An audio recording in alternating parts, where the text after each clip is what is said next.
In this mini lesson, we will be finding the greatest common factor between two numbers as well as between variables. So let's take, for example, the numbers 48 and 54.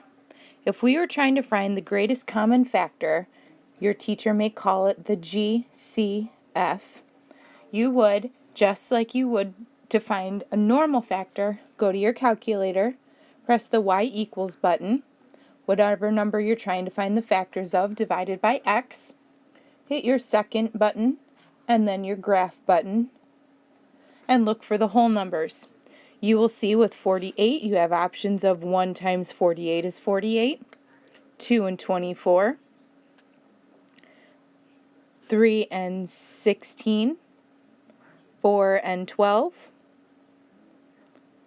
and I ran out of room, but in there is 6 and 8 also. If you do the exact same thing for 54, you're going to see 1 and 54. You're going to see 2 and 27. You're going to see 3 and 18. You're going to see 6 and 9.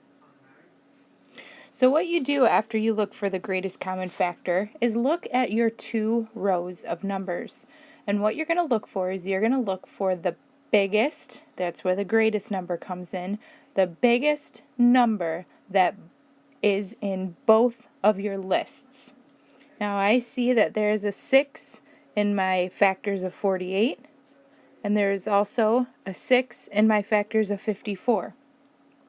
I look through here, 12, 16, 24, 48.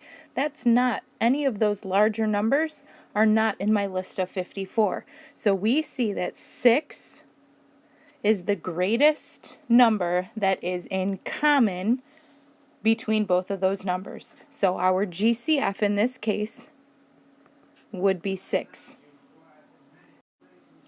Now moving on, if you're trying to find the greatest common factor between variables, let's say we had a cubed b to the 7th in comparison to a to the 4th, b to the 4th, and c to the 5th, variables work a little bit differently. It's very hard to list out the common factors because what these exponents mean is that this means that this is a times a times a, and this is b times b times b times b times b times b times b. So it's how many times that each of those variables is multiplied together. So what you're going to do in order to find the GCF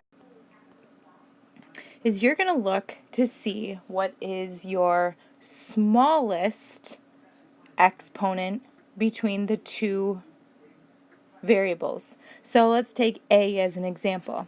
A has an exponent of 3 in this first term, and it has an exponent of 4 in the second term.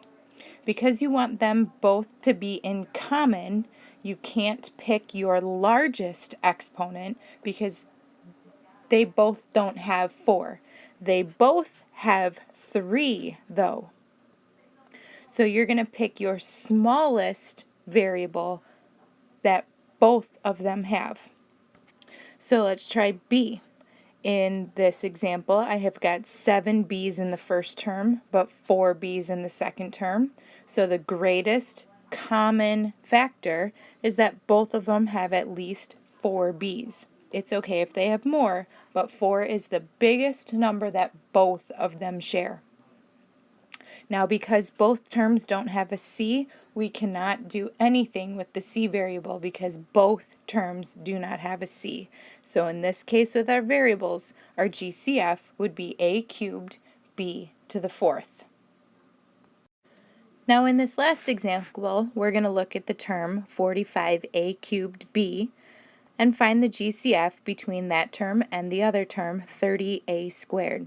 So the first thing we're going to look for is we are going to look for the factors of 45 and we're going to look for the factors of 30 because we need to figure out what the greatest common factor between our numbers is. So we have 1 and 45, and we have 3 and 15, and we have 5 and 9.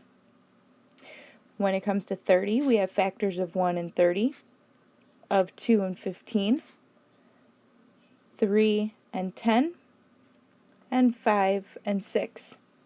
So when we look through this entire list, we're going to see that 15 is my GCF between those two numbers.